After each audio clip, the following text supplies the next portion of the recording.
When ultraviolet light from the sun reaches human skin, it has different effects, depending on the color of that skin. Sometimes we see someone who gets a little sun and their skin quickly turns red like a beet. But there are others who can stand under the sun for hours, and nothing happens to them. Their skin doesn't change color at all. We want to see why human skin comes in different colors, and why the sun has different effects on them. Weren't all humans the same? And didn't they all spread from Africa to all parts of the world? So why is one black, another white, one brown, or even red? With the help of biology, we can find some history of this issue from the different skin colors of humans. The skin color of all humans is related to something called melanin.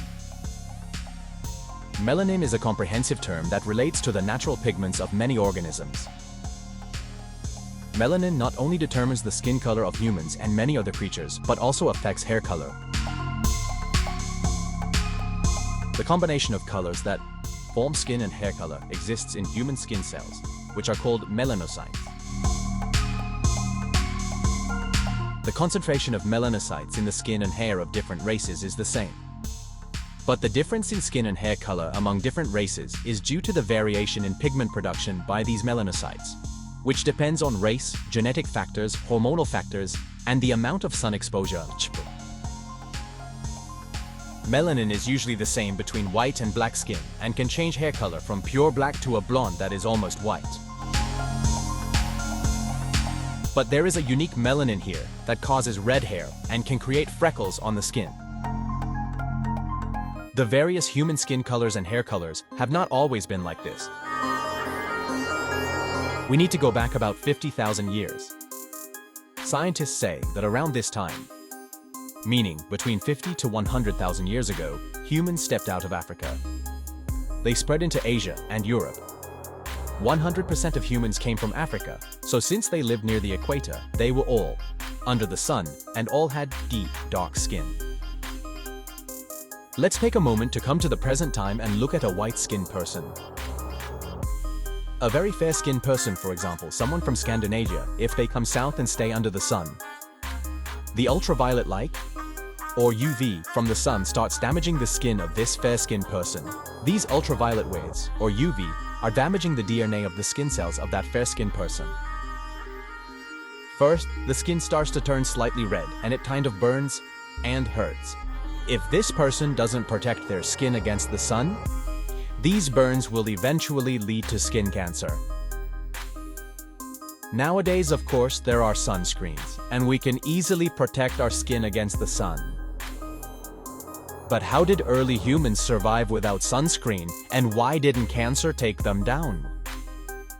This is where evolution comes to the aid of humans, and starts creating the melanin we talked about in the skin cells.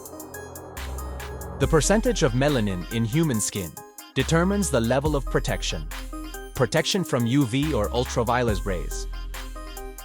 The farther humans live from the equator, the lighter their skin becomes. We are in the middle. We are not as pale as those in the north, nor as dark as equator dwellers. For instance, the sun doesn't turn our skin red, it tans it, or makes it a bit brown, and this tan is temporary. If we don't go back under the sun, our skin returns to its original state. So, humans who remained around the equator became dark-skinned and stayed that way, but those who moved northward became lighter the farther north they went. Take Africa as an example. Similarly, southern India is darker compared to northern India. Compare China with the people of Indonesia. The Chinese are much lighter skinned than Indonesians. So, what has evolution done here? Evolution has kept humans around the equator dark-skinned so that harmful sun rays cannot affect them and bring about cancer. Dark skin has formed a protective shield for humans in that region. But here a question arises. Those who went north were also dark-skinned because we all came from Africa, whether in our region or in the north. Northern areas, as you know, get colder and colder. The higher we go, the colder it gets. The sun also becomes weaker and less intense. In these areas, having dark skin can cause problems for humans. Why does it cause problems? UV light is very harmful to human skin, but it does have one advantage. This light provides the body with vitamin D. It delivers a vitamin that strengthens the bone structure significantly and supplies calcium, magnesium, bone phosphate, and iron in the body. If the body becomes deficient in vitamin D, both the bones and the body become weak. Dark-skinned people who moved from Africa to northern regions due to their skin color and the limited vitamin D they receive from the sun become very weak and even weaker. Those people did not realize that their problem was due to their skin color being dark and not receiving enough vitamin D. But the passage of thousands of years causes evolution to do its work, and their skin color becomes whiter and whiter, so they can receive enough vitamin D. So we understand that the different skin colors of humans are all related to sunlight and the vitamin D they need. Colder and more northern regions have become whiter and whiter to be able to absorb vitamin D. The further south you go, there is no problem with vitamin D, but a shield is needed against harmful solar rays. So the skin color needs to become darker to prevent the sun's rays from causing damage. So we are no different from each other. It's just that in order to survive in different climates and continue our lives, evolution, over thousands of years, has adapted our skins to our environment.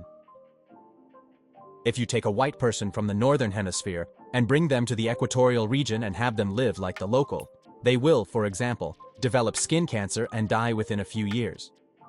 Unless they regularly apply sunscreen, will carry an umbrella. A black person from the equator, such as, can live in the north. The regions are very weak, so they need to take vitamin D supplements to ensure their body gets enough vitamin D. Doctors in Europe and America regularly prescribe vitamin D supplements to all people of color, even to those from the Middle East, saying that taking them will make you healthier and stronger. It's as simple as that, color and intensity. We think, for example, that a black person is different from us, or that we are different from a Scottish person. No, we were all the same. It's all because our colors have been determined in different regions. Some might ask why African Americans, who have been brought to America for over 300 years, haven't turned white yet. We've mentioned this before and we'll say it again. The changes that occur with evolution are not a matter of 10 years, 20 years, or even 200 or 300 years, but rather require at least 10,000 years, if not more. Because doctors recommend that all people of color take vitamin D. When they take vitamin D and the body no longer needs this vitamin, there is no need for change, and it takes a very long time for any change to possibly occur.